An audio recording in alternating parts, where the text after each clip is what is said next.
Hey, how's it going? My name is Eric from Satanic Minds. Wanted to talk about Lucifer. You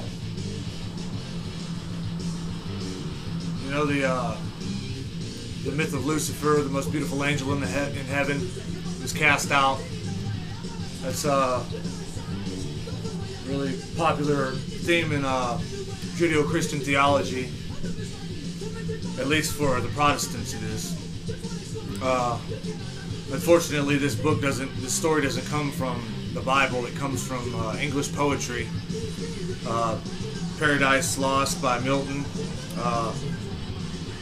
Jesus and Satan, and Genesis of the Junius manuscripts. People aren't easily persuaded when you say that the passage in Isaiah is actually a reference to the king of Babylon, which it blatantly is. He offers up a proverb, Isaiah, the war advisor to the four kings of Judah and Jerusalem during his lifetime, which was Jotham, Uzziah, Ahaz, and Hezekiah. Offers up a proverb to the king of Babylon. I've read in some places where this king was Nebuchadnezzar, but in my research, shortly after this proverb that's offered up to the king of Babylon, King Ahaz of Judah dies, and his son Hezekiah succeeds him to the throne. Historically, we have Hezekiah's death date at 715 BC, and if that's true, then the king of Babylon at that time would have been Merodach-Baladan, the Chaldean prince who seized the throne of Babylon in 721 BC and held it for over a decade.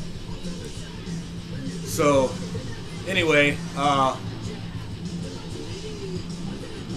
there's a Canaanite legend about the god El, who fornicated with a human woman and she gave birth to two divine children, two brothers, Dusk and Dawn. And a lot of people believe that even though Isaiah is offering up a proverb to the king of Babylon, he is alluding to this Canaanite legend. And that's possible. Anyway, what I wanted to come to here is a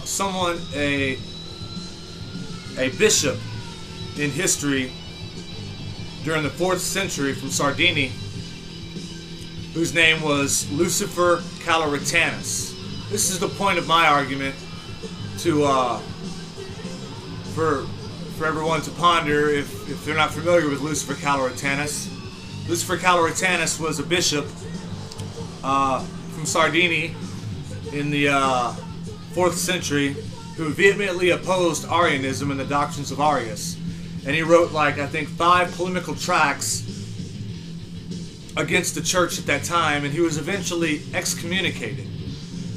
Shortly after his excommunication, and I believe his demise, his followers formed a sect known as the Luciferians. Now, these Luciferians were adamant opposers of Arianism. They believed that Jesus was fully divine. So, in short, they were hardcore Christians. Now, what's interesting is that if this legend of Lucifer being the most beautiful angel in heaven who was cast out has any merit in Christian history, it's obvious that it came at a very later date. Because, first of all, what kind of bishop would be going around by the name of Lucifer if it was associated with the devil himself?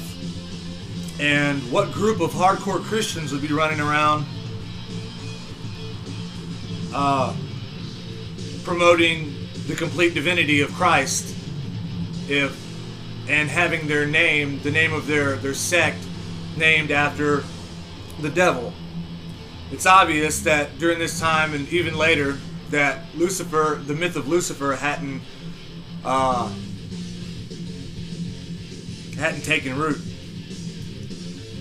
But after the Reformation, Protestant England, a lot of the English people considered John Milton to be a prophet, and they believed that the book Paradise Lost was a prophecy. It was actually scripture. The Junius manuscripts of Old English poetry, these are where the stories exist concerning Lucifer's fall. And I believe these are archetypes that have been borrowed from other world cultures and their cosmic struggles, because if you look in the Greek mythology, you look in the Norse mythology, you look in the Mesopotamian mythologies, all have deities that are battling each other in heaven, and one group or another, or one was cast down or cast out. It's a very popular theme among mythology. And seeing as how the Jews were very uncreative in their own mythology, it only stands to reason that as Judeo-Christian theology evolved, it obviously absorbed other world cultures and mythologies. Not just the Lucifer myth, but a huge variation of cultures, mythologies from Egypt, Canaan, Persia, Zoroaster, Greek mythology. As it's evolving, it's constantly absorbing other cultures, ideas, themes, and motifs. So anyway, I just wanted to bring up Lucifer, talk about Lucifer a little bit, because I think that the historical record concerning Lucifer Caloritanus is very, very interesting. I think that's probably the most important aspect of research concerning the validation of this story, because it only goes to reason that if this guy is a bishop and his name's Lucifer and his followers are Luciferians and they're hardcore Christian, then it's obvious that this story had not taken root yet, and it's a later invention of the church.